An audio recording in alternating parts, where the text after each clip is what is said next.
যার প্রোডাক্ট সে এখানে নেই। ফোনে ছিল ওনাকে কথা বলতে বলতে শুনছি কি করে রিটার্ন করছি।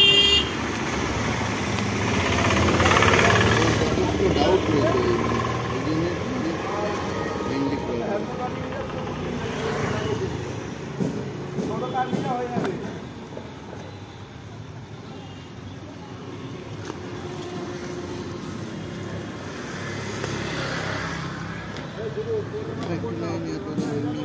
খাওয়াটাই তো মুশকিল, বলছি ফ্লিপকার্টে তুমি এটা অন্য ইয়ে থেকে ওয়েবসাইট থেকে অর্ডার করেছি। এটা মনে হয় তোমার করে যাচ্ছে এই হেড থেকে, ইনস্টাগ্রাম থেকে। এখানে সঠিক প্রোডাক্ট পাওয়া খুব মুশকিল। কি আছে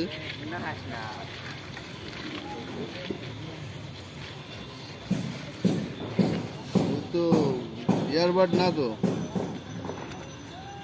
কি অর্ডার করেছি ছিল ইয়ারবাড, এখান থেকে দিয়েছে পুরোনো হেডফোন। এটা পুরোনো হেডফোন তো, এ তো রিসিভ করতে পারলাম না। এটা ওনাকে ফোন করে রিটার্ন করতে পারলেন। ওইভাবে রিটার্ন তো হবে না ভাই। এই প্রোডাক্ট অর্ডার করেছে যে কানের সেই ছোটো মাল ওইটা দিয়ে গেছে, এই যে পুরোনো হেডফোনটা হবে। চলে গেছে দিয়ে এই তো আমি দাঁড়িয়ে আছি, তাহলে ওনার কাছে ব্যাগ দিয়ে দাও। হ্যাঁ ওই এটা এইভাবে তো রিটার্ন, এটা ফোন থেকে রিটার্ন করবে এসে আবার নিয়ে যেতে হবে। না না, তার কখনো এটা হয় না, ওটা হবে না ভাই, কারণ ও যা ওয়েবসাইট এটা পুরোনো মাল না। যদি নতুন মাল হতো সে ছিল আলাদা। ওয়েবসাইট থেকে করেনি তো, এটা থার্ড নতুন পার্টি। হতো যে ইয়ারবাডস দিয়েছে যাই দিক না কেন, নতুন হতো আমি রিসিভ করে নিতাম একদম। পুরোনো মাল তো দেখলে তো জিনিসটা, আমি তো নিজেই তো ওনাকে বললাম ওই ভিডিওটা তোমার পাঠিয়ে দিচ্ছি, তুমি যেখানে দেখাবা সেখানে show এটা তো করে দিই। আমি তো রিটার্ন করতে পারবো না, এটা তো ওনাকে করতে হবে। পুরোনো মাল লোবো কেন, সেটাই তো প্রশ্ন। এটা আমারও তো কথা, আমি ওনাকে প্রথমে বললাম যে আপনি কিন্তু এখান থেকে website করেন। বুঝতে পেরেছো? বুঝতে পারবো।